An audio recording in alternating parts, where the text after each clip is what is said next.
Hoy en este video hablaremos de conspiraciones, manipulación y sobre todo del crash del 10 de octubre, porque tenemos nuevos elementos que acaban de salir a la luz y que justamente explicarían el crash de estas últimas semanas. También vamos a volver sobre Donald Trump, quien lanzaría su propio banco físico, además de las cifras de la inflación que acaban de publicarse, pero también sobre por qué el mercado está corrigiendo actualmente, por qué sobre todo está tomando un respiro.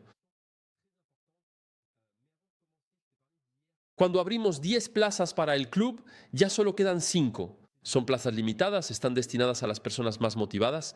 Si pierdes dinero en criptomonedas, puede que no tengas las herramientas adecuadas, puede que no hayas definido una estrategia, puede que no sepas en qué invertir y tal vez estés invirtiendo en los proyectos equivocados. Si quieres saber mi estrategia, mi portafolio, cómo invierto, qué estoy vendiendo actualmente, qué estoy comprando con precisión, lo revelo todo en mi club donde vamos mucho más allá. Mucho más que en los simples videos donde te hablo a diario sobre el impacto que eso tiene en el mercado. Pero no hablamos de estrategia de manera teórica, ni siquiera en la práctica, y tampoco hablamos de forma personalizada sobre tu portafolio o tu manera de invertir. Así que eso es, no dudes en postularte, te dejo el enlace en la descripción y solo hay 5 plazas, así que no dudes en aprovecharlo. Pero comenzamos con el movimiento principal del día que tal vez sorprende a algunos inversores porque es una corrección técnica, porque Bitcoin acaba de volver a situarse por debajo de los $92,000 después de haber cerrado, como puedes ver, el primer gap de CME aquí, el famoso Chicago Mercantile Exchange. Esto ocurre cuando el mercado tradicional está cerrado y el cripto funciona 24 horas.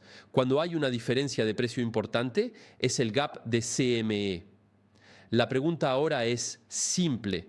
¿Vamos a bajar más para ir a buscar el próximo gap alrededor de los $88,400? Como puedes ver en el gráfico, porque el gap de los 90 ya está cerrado y el próximo se encuentra alrededor de los 88,000. Y cuando observamos el comportamiento actual del mercado, es bastante probable que vayamos a tocar ese nivel en los próximos días. Si no es que ya ha sucedido al momento de este video, porque estamos bastante cerca. Actualmente hemos bajado por debajo de los $90,000, pero no hay nada alarmante en eso porque este tipo de movimiento es pura mecánica de mercado, no es un problema fundamental. Estamos en corrección estructural. Subimos a 94,000, ahora 89,000. Es una corrección estructural clásica, limpia y casi saludable. Esto permite al precio respirar tras varias sesiones muy alcistas, desde el 1 de enero de 2026.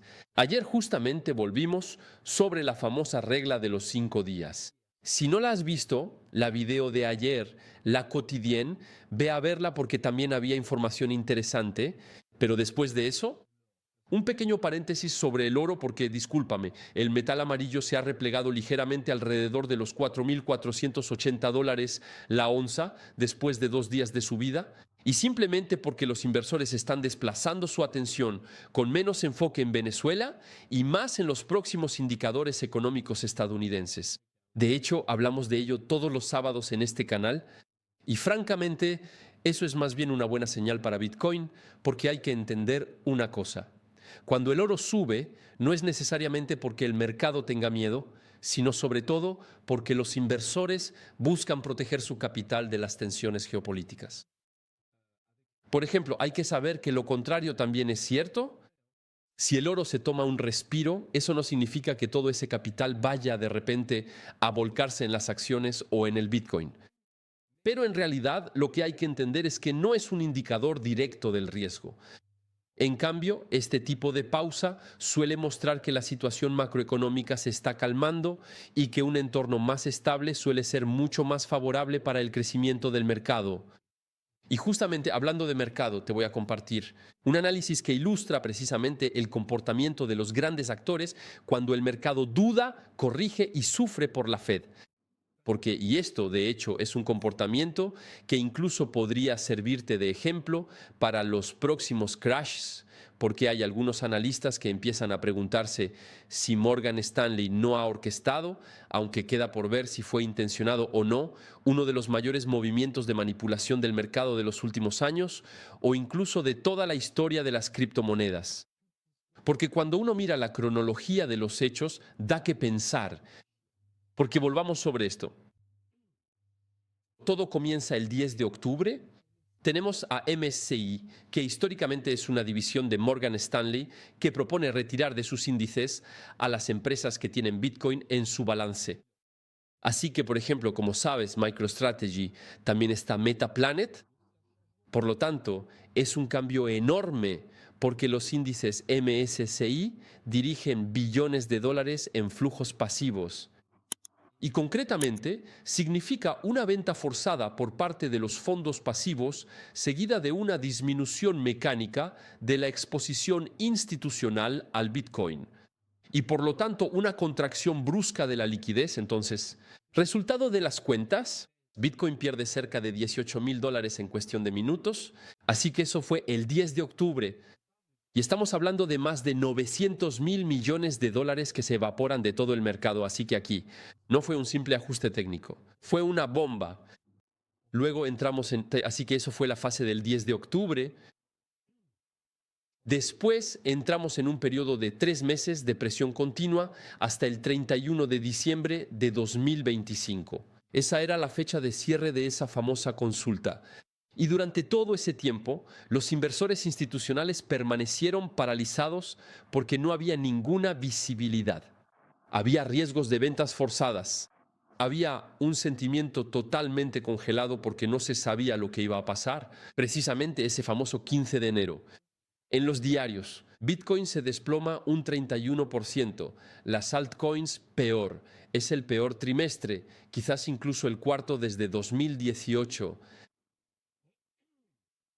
Y luego, milagro, ¿qué pasa? El 1 de enero, sin ninguna noticia, sin ningún catalizador macro, el mercado se da la vuelta de repente y Bitcoin ahí empieza a encadenar 5 velas verdes, te lo mencioné ayer, subimos un 8% en 5 días y más, $7,300 de recuperación.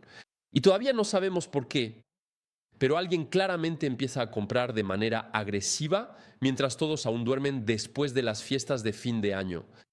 Y unos días después, ¿qué descubrimos? Descubrimos que las piezas del rompecabezas en realidad se están ensamblando, porque el 5 de enero de 2026, Morgan Stanley anuncia el registro de sus propios ETF de Bitcoin y Solana el 6 de enero. MSCI retira repentinamente, te lo mencioné en la diaria. La regla que mencionamos ayer y que había pesado sobre el mercado durante 3 meses. Todo eso en una ventana combinada de 24 horas. Entonces, obviamente, no hay ninguna prueba de coordinación. No se puede afirmar al 100% que fue intencional, pero cuando pones la cronología una tras otra, lo ves muy claro. Por eso muchos empiezan a preguntarse si hay manipulación para acumular mejor. Ya me dirás qué opinas al respecto. En los comentarios. Y hablando precisamente de la adopción de criptomonedas por parte de ese gigante, no se detiene, y aquí te hablo de Morgan Stanley, no se limita a Bitcoin y Solana, porque Morgan Stanley acaba de presentar oficialmente un ETF Ethereum Spot. Pero tenga en cuenta que este no es simplemente un producto que sigue el precio de ETH. No, no, no. Quieren un ETF que replique el precio y redistribuya las recompensas, incluidas las recompensas por staking. A los inversores. Porque de hecho, lo que hay que saber es que hasta ahora la exposición institucional a Ethereum era mayoritariamente pasiva. Es decir, se compra, se espera y ya está. Ahora, entramos en una nueva dimensión con productos financieros regulados que integran el rendimiento del staking y que transforman ETH en un activo generador de ingresos para el mundo institucional. Y esto es exactamente lo que Wall Street estaba esperando para considerar el ecosistema de Ethereum como una verdadera infraestructura rentable. Así que, además de eso, la demanda institucional por ETH está acelerándose, más rápido de lo que muchos imaginaban. Y estamos literalmente viendo a Wall Street absorber Ethereum como lo hizo con Bitcoin el año pasado. En fin, continuamos con una señal macro que podría seguir alimentando la narrativa alcista para 2026. Es un indicador que te he estado siguiendo de cerca. La inflación estadounidense, que ha caído al 1,73%, su nivel más bajo en los últimos 5 meses. Cuando ves una cifra así, lo entiendes de inmediato. Por eso, sobre todo, los mercados empiezan a respirar de nuevo. Y para recordar, una inflación que cae por debajo del 2% reduce la presión sobre la Fed, cuyo objetivo era el 2%. Ahora mismo estamos en 1,73%. Y cuando la Fed ya no está obligada a mantenerse agresiva, eso hace que precisamente las probabilidades de nuevas bajadas aumenten. Y sobre todo, la liquidez regresa. Otra información importante del lado de la regulación estadounidense tenía que contártelo. Y eso, sobre todo, no hay que subestimarlo. Y es que tenemos al senador Tim Scott, quien preside el Comité Bancario del Senado, que acaba de anunciar que se realizará una votación sobre la estructura de los mercados. Criptomonedas efectivamente tendrá lugar el jueves 15 de enero. En mi opinión, van a pasar muchas cosas ese día. Volveremos a hablar de ello. Es exactamente el tipo de avance que todo el mundo ha estado esperando desde hace años. Porque esta votación en realidad no significa que la ley será adoptada de inmediato, pero finalmente marca el paso a la fase 2. Pasamos de lo estamos discutiendo a votemos de una vez por todas. Y es que el año 2026 podría ser realmente el año crucial en que todo se desbloquee de manera definitiva y completa para este importante sector.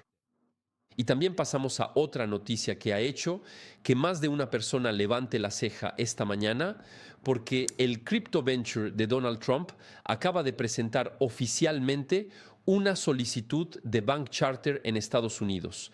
Entonces, ¿qué significa esto? Significa que World Liberty Financials, que es la empresa detrás del stablecoin USD1, quiere convertirse en un banco estadounidense, o al menos en un banco estadounidense real y regulado. Entonces, concretamente, han solicitado y sobre todo han presentado un expediente ante la Office of the Comptroller of the Currency, conocida como OCC. Es la autoridad que supervisa los bancos nacionales en Estados Unidos y si la solicitud es aceptada, esto es lo que cambiaría. Significaría que la futura World Liberty Trust Bank podría operar bajo supervisión federal, casi las tartas en mi casa. También podría gestionar clientes institucionales y administrar activos de manera regular y sobre todo podría facilitar las conversiones en torno a su stablecoin. ¿Y qué significa esto en términos simples? Significa que Trump ya no quiere solo apoyar la criptomoneda, sino que quiere integrarla directamente en la infraestructura bancaria estadounidense. Nada menos que eso. Y las confirmaciones no llegarán tan pronto, pero será, en mi opinión, un evento a vigilar si esto llegara a acelerarse. Así que eso es todo por el repaso de las noticias antes de que me ahogue. Todavía no he previsto un vaso de agua, me estoy ahogando. Justamente terminamos con el club, 3 días para aprovechar plazas limitadas, análisis de patrimonio por un asesor patrimonial de la AMF que va a revisar todo tu patrimonio.